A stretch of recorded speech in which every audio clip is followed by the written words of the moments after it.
police and authorities are beginning... That's all very well, but are you saying these animals, some of which are thousands of miles from the native world?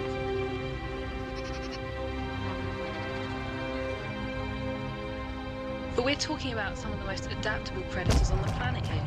We have a suitable climate and a good... don't have any problems living. Maybe eating. Well, there's a suitable abundance of food out there. Can't we just go out and look for them and prove this whole thing once and for all? These cats are nocturnal, secretive, and incredibly elusive. You could live right in the middle of a big cat's territory and never even see it. Okay, so what sort of cats are we talking about?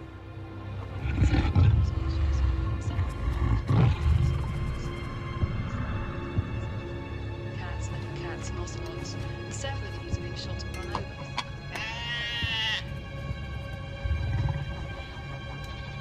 Which ones are these? Lynx, puma, and leopard. Now, they are pretty big cats. Yes. So could they ever be a danger to us? It depends. First and foremost, these cats will try and avoid contact with us.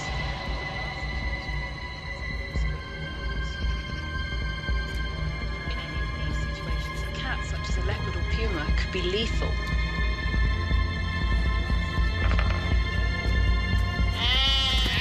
First effect, second effect, third connection. Apparently there's no danger.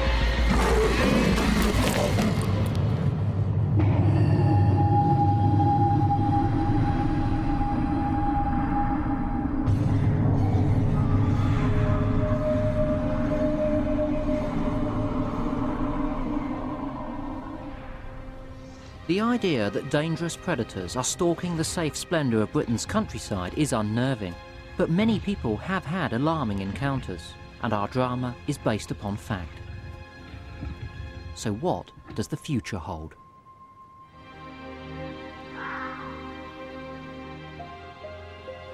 For years now, there have been stories of big cats at large in the British countryside. The beasts of Bodmin and Exmoor have become part of our popular culture, and to this day, sightings continue all over the UK. The authorities are even beginning to take it seriously, and at least some of these sightings are not of phantoms, but of real animals. But the problem is that every time one of these cat flaps blows up, initially the evidence seems very persuasive, but then it all dies down without a conclusion. So from a zoological point of view, it couldn't be more frustrating. So what I'm going to try and do is inject some clarity into what's actually going on with any big cats that might be prowling our little country.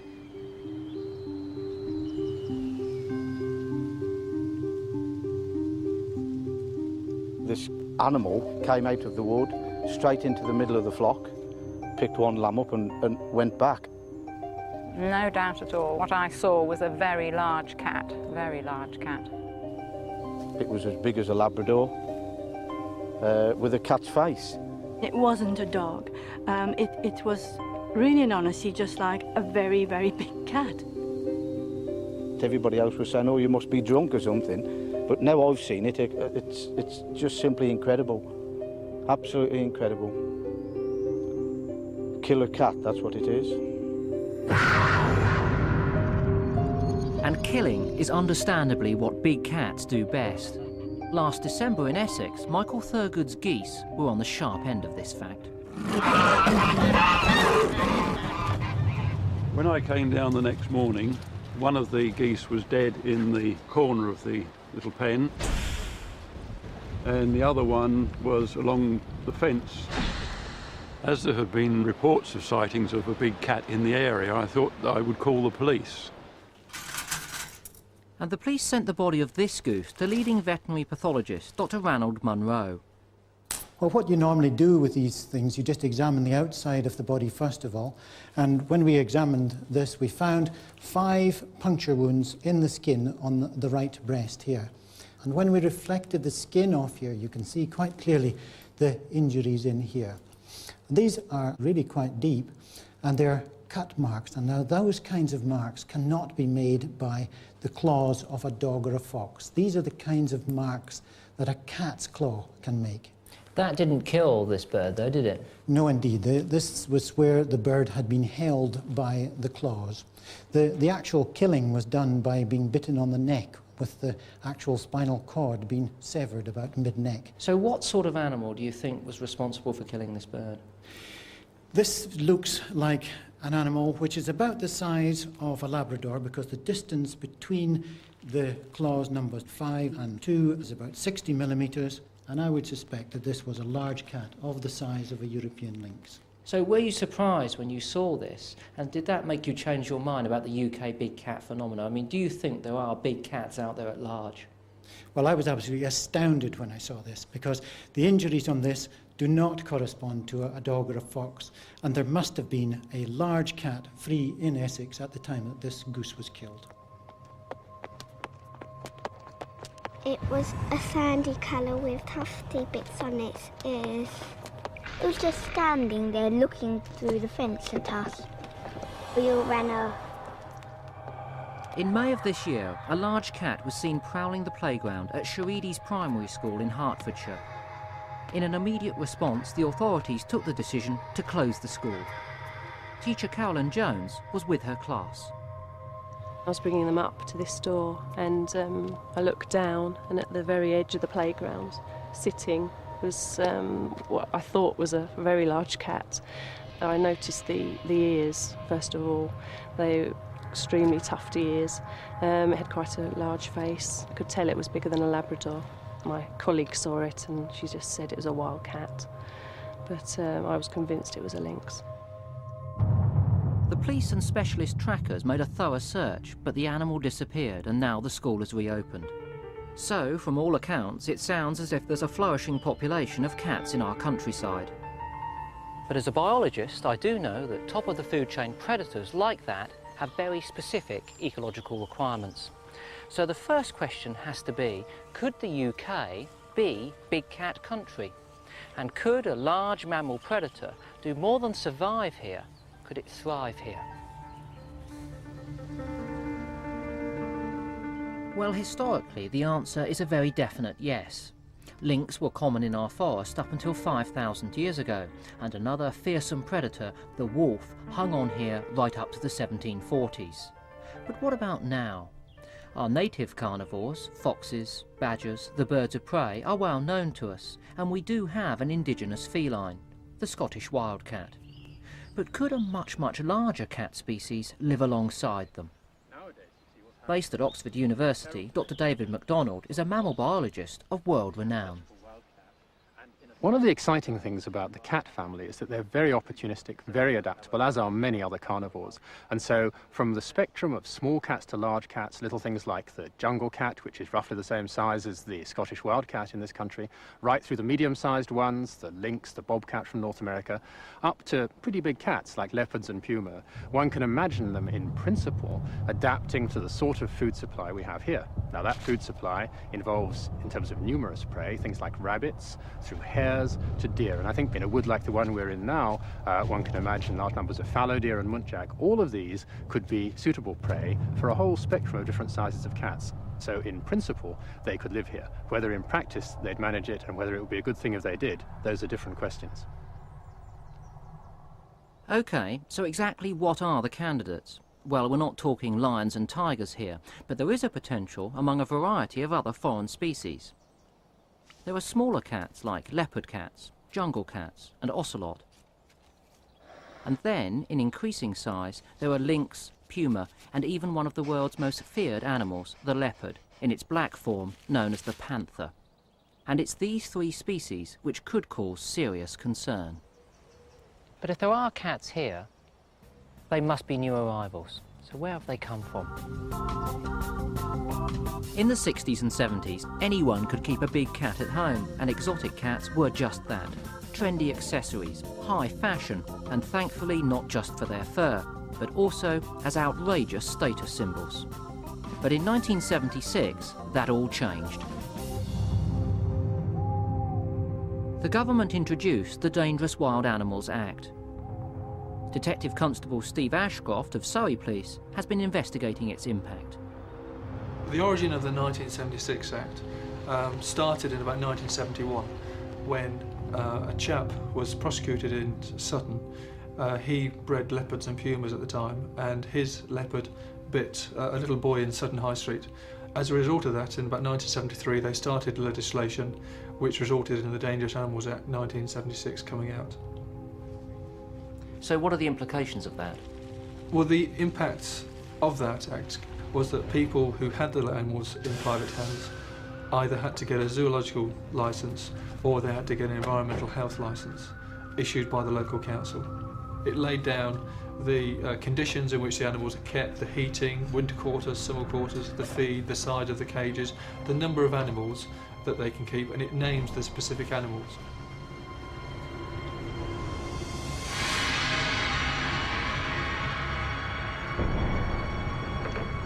So what happened to the animals that were in captivity once that act was actually introduced? It appears that one of three things has happened. One is that people then applied for an environmental health licence or a zoo licence. Two, they didn't want to apply and they gave the animals to zoos.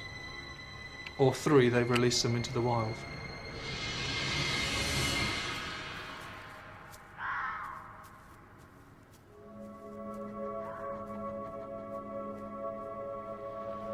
So the Dangerous Wild Animals Act could be the start of the story, but it certainly isn't the end. The Act is riddled with loopholes, and unbelievably, even today, licensed cat owners have no legal requirement to report any breeding success or any escapes.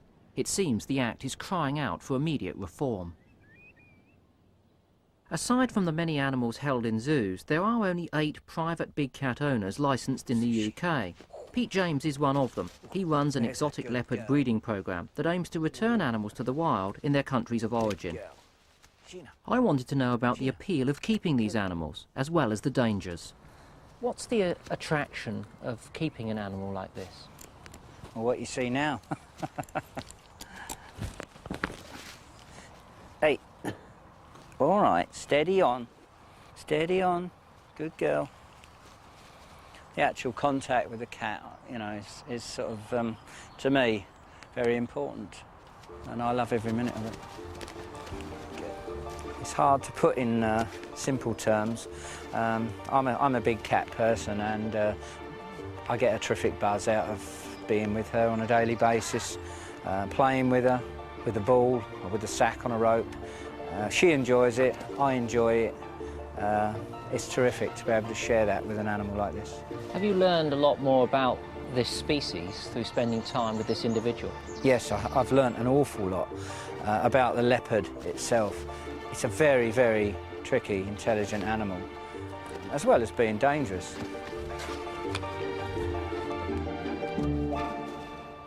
Even after all of this personal contact, do you think that they ever lose their basic instincts? No. They'll always be wild animals, no matter what you do. They'll never be tame, never. Has she ever caught you out? Yeah, very often. What do you think that an animal like this would do if it managed to escape? She would revert back to basic instincts, which is to avoid man. And I don't think you'd ever see her again. She'd just disappear somewhere. I don't think they'd ever bother people.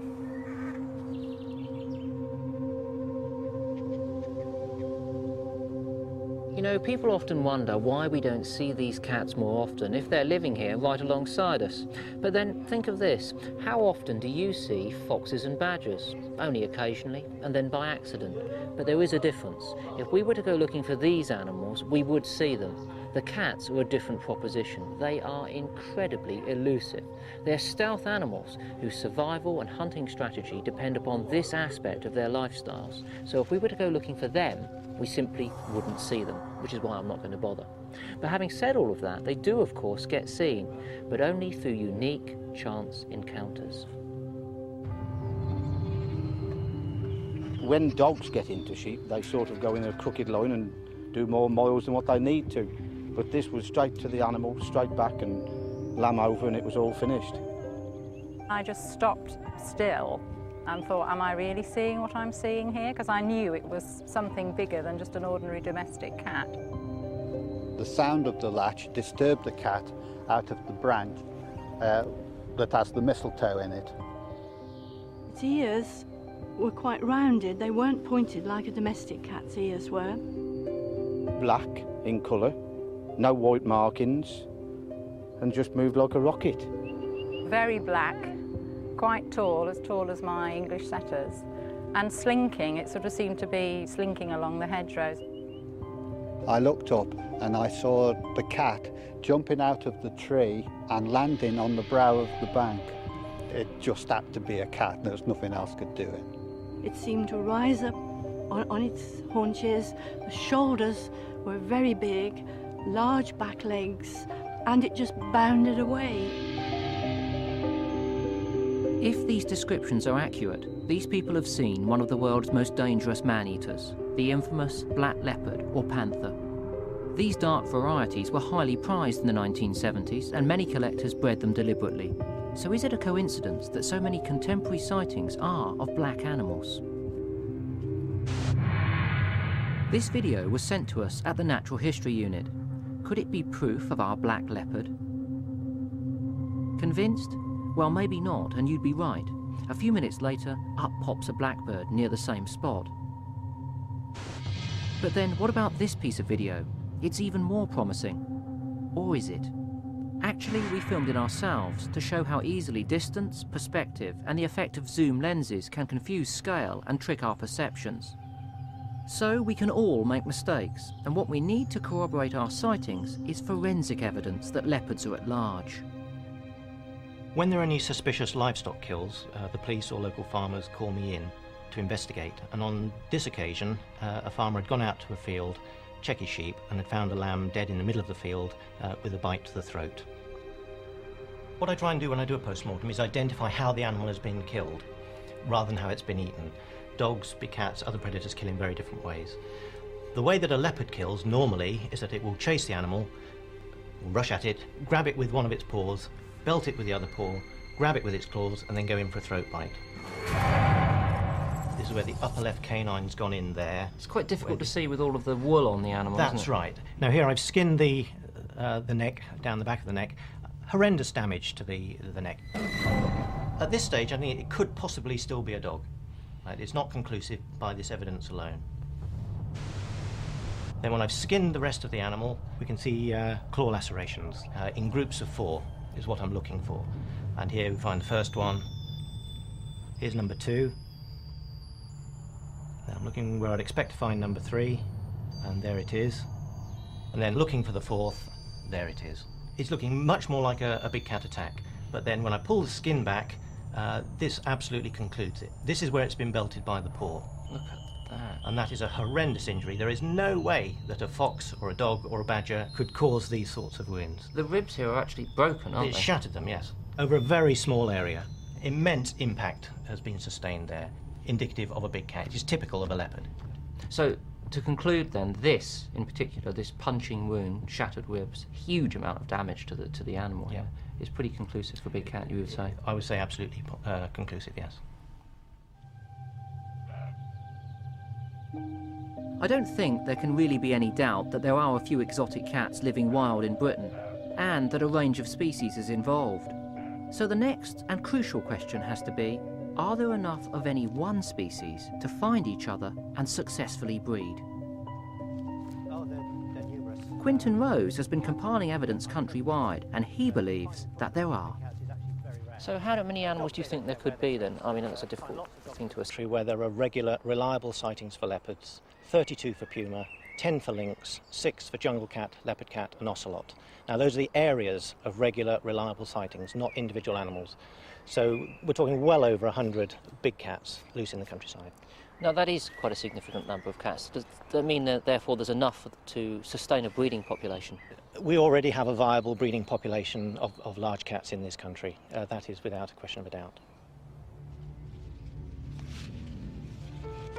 And as reports continue to accumulate, others are also convinced. Paul Tyler is the MP for North Cornwall. The number of sightings we've had in the last 2 or 3 years suggests to me that there is actually an increasing population. I can't believe they've suddenly got less fearful of the public. So the only possible explanation is that they are breeding. And indeed, 1 or 2 people in this area have seen mothers with cubs. For the population to be viable, for it to be able to continue from generation to generation, we've got to have a nucleus of animals in the same place.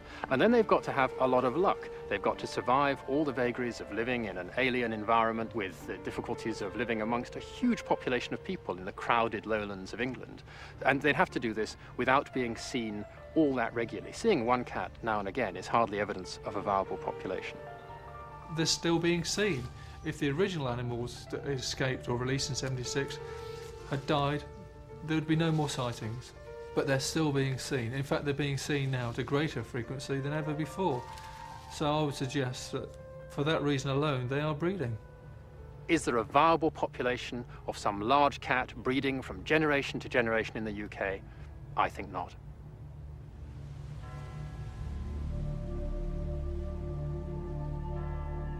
With animals at such low populations, it's a matter of pure chance for breeding to occur.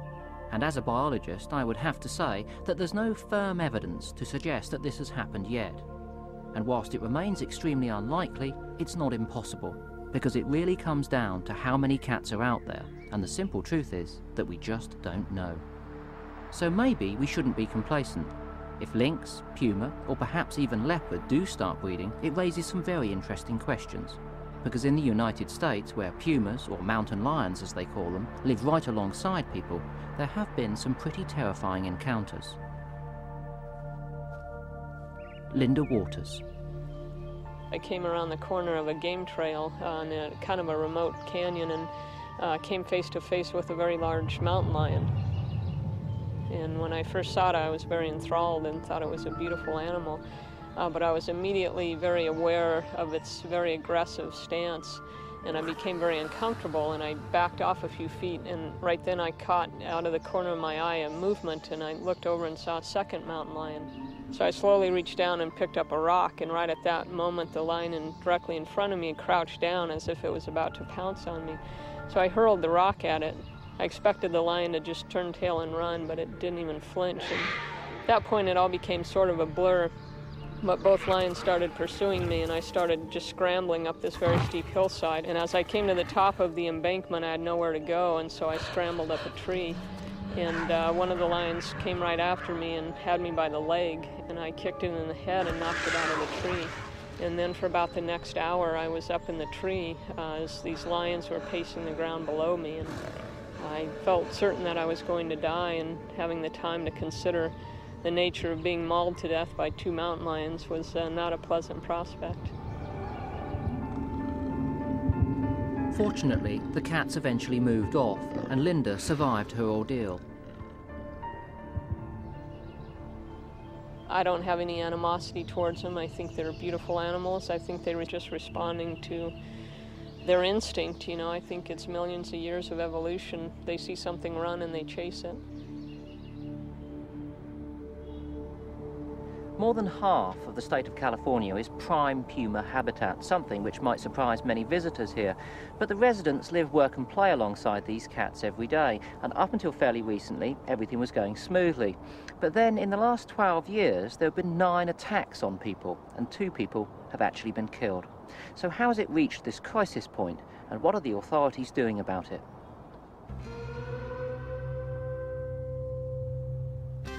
In Rancho Cuyamaca State Park, just outside San Diego, there's plenty of information for the public. But that isn't always enough. Tragically, in 1994, Iris Kenner was killed here. Park Ranger Bob Turner. Early Saturday morning, Iris Kenner was hiking up the trail bird watching here. We believe she came back down this way, and the mountain lion, we believe, was off onto the right side here, following her. At the bend in the road here, she was attacked, knocked to the pavement right here, and it's at that point that she never regained her footing again, and she was drugged by the lion down this trail over here. I sincerely hope she wasn't conscious through the whole attack, because it had to be a horrific attack. I mean, just totally terrifying. A lot of people do object when we do kill a mountain lion, even if a person has been attacked and killed. They're just very protective, and they think the mountain lion should be left alone. Now, I'm not being sensationalist, but if there can be horrific attacks like this in a country with as much space as the US, what might be the consequences for our overcrowded little island? Lions are very territorial, and the larger males will stake out the best territory. When a female's young are dispersed, if they venture into that male's territory, they will be killed and eaten. Therefore, they tend to stay out on the fringes of his territory, usually around an urban area. And these young lions find it very lucrative because of all the pets that are there. Bob, do you think that mountain lions see humans as a potential prey item? Their normal prey are deer, rabbits, things of that nature. But when they get to a point where they're hungry and there's no prey available to them other than people, they do see people as a prey item.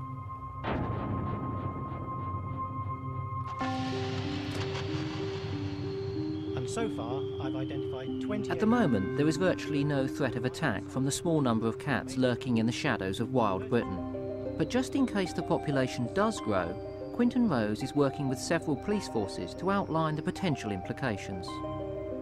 There are four main concerns. First, they're a threat to indigenous wildlife. If an alien species of cat were introduced into the UK, the likelihood is it would be damaging for local wildlife.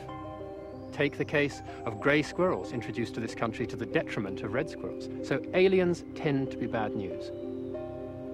Second, they're a threat to livestock. Too many of my neighbours who I trust, they're not people who would make this sort of thing up, have seen it and have clear evidence of attacks on livestock. Third is the welfare of the cats themselves. People have already started to take potshots at them. Nobody should take a shot at the animal, because if the animal was injured, its whole outlook would change and it was likely to become a danger. Fourth, there's a threat to human life. One of the steps that I've been very anxious to take, and successfully so far, is to get the new government to recognise that this is a serious problem. It's not something to laugh off, and I should be pressing the minister to make sure that he recognises it's a problem too. Surprisingly, with all the foresters, gamekeepers and naturalists active in Britain, there's still a dearth of good evidence, and we desperately need more. And remember, whatever you think, it's not the cat's fault that they're out there. Isolated individual big cats don't present a serious problem to us here for the very simple reason that our paths so infrequently cross. And even if they did, these animals are going to be far more frightened of us. They're going to beat a hasty retreat. But what if, at some stage in the future, lynx or maybe even puma started to breed here? Well, then the situation would change critically, because with young, these animals can be terrifyingly aggressive. And if either species managed to secure a foothold here, they would have an impact on our livestock, our native wildlife, and maybe even ourselves. So it seems sensible to begin to coordinate all the information we have now, just in case that at some point we have to learn to live with new neighbours. In the meantime, don't have nightmares.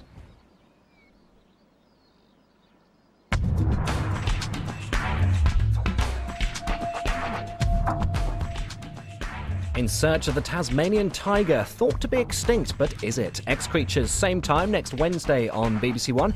Next tonight, The Human Robot, Tomorrow's World.